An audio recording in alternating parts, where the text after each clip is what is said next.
我们再来说说堪布。堪布相当于汉传佛教的方丈，负责寺院的教法、修行、日常的管理。在藏地，能够担任堪布的僧人，要具备扎实系统的佛学训练。他们当中相当一部分人是获得了拉然巴格西学位的高僧。格西意思是善知识，这是一整套非常严格的佛学学位体系啊。格西学位啊，它有好几个级别，最初级的呢叫多然巴格西，再往上呢是林赛格西和错然巴格西，最高等级就是拉然巴格西。拉然巴格西学位的取得条件非常的严苛，僧人必须在拉萨起源大法会期间参加由拉萨三大寺的高僧主持的公开答辩。拉萨三大寺是甘丹寺、哲蚌寺和色拉寺，他们是藏传佛教的最高的佛学院在多轮考评和答辩全部通过以后，才可以被授予拉然巴格西的学位。2025年获得这个学位的僧人是13人。获得拉然巴格西以后僧人就具备了担任重要寺院堪布的资格。他们中间有一些人有幸可以担任甘丹寺里面经学院的堪布。甘丹寺是法主仁波切宗喀巴大师亲自创建的，规模十分的宏大里面有若干的经学院只有极个别的这些经学院的堪布最终可以被推举升任甘丹寺的法台。甘丹寺法台呢，被称为是西藏僧人这个体系当中最至高无上的荣誉职位。这个职位每7年选任一次，不论出身，只论学识、修正和德行。接下来我们再说说上师。上师的意思就是具有上德的老师。在藏传佛教里，上师不是一个泛称，它是专门指的是具备明确资格和责任的佛学导师。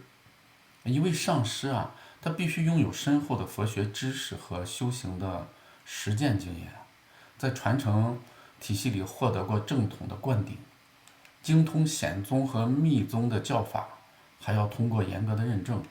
上师的职责是为弟子传授佛法，讲解教义给予灌顶。在这个密宗的修行中，上师的角色非常的关键。为什么这么说呢？因为他要对弟子的整个修行过程承担责任，观察弟子的身心变化，及时发现问题，纠正偏差。当弟子在修行中遇到了障碍，上师要给弟子指引和保护。接下来我们再说说喇嘛。喇嘛本身是一个尊称，只有德高望重的长老、上座、高僧才能被尊称为喇嘛。喇嘛的意思是至高无上。在西藏也并不是所有的僧人都可以被称为喇嘛。在清朝的时候，只有达赖和班禅才可以被称为喇嘛。随着藏传佛教传入中原地区，中原的汉人习惯上用喇嘛来泛称所有藏传佛教的僧侣，就像我们习惯用和尚来泛指所有的僧人是一样的。但无论是和尚还是喇嘛，原本都不是可以随便使用的称呼。和尚同样是一个尊称，并不是任何一位出家人都可以被称为和尚。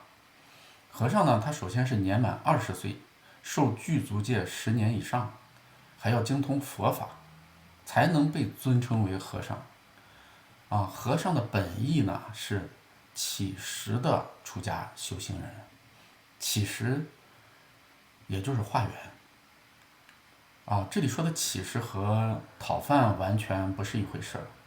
乞食它是佛陀亲自倡导的实修实证的修行方式。这里有一个很重要的词叫实修实证。什么叫实修实证你每天烧香拜佛、磕头念经，不是实修实证。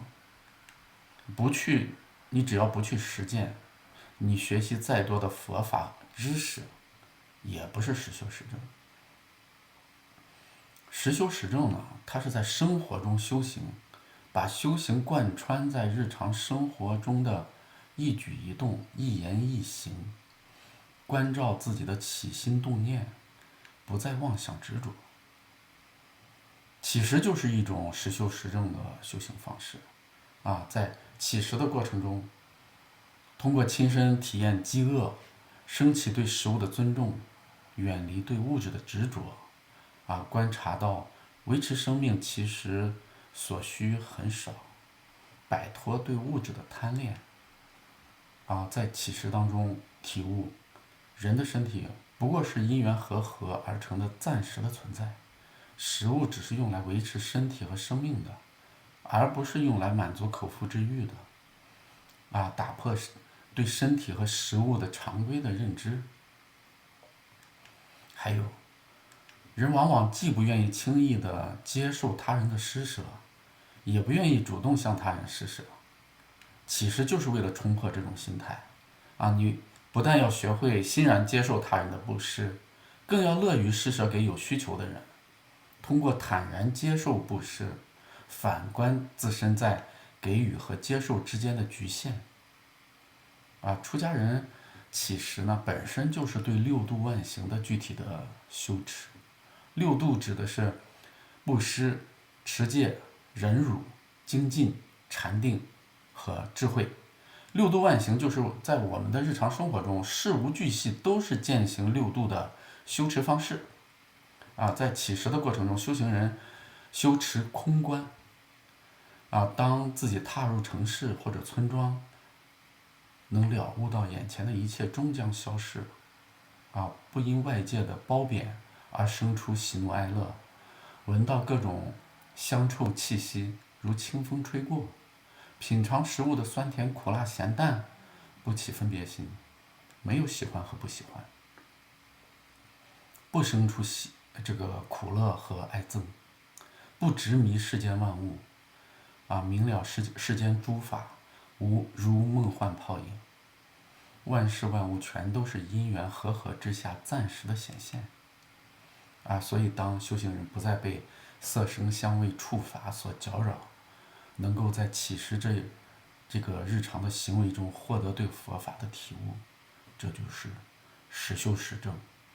那有的观众朋友就问了，为什么现在见不到起食的出家人啊？你问我，我又问谁呢？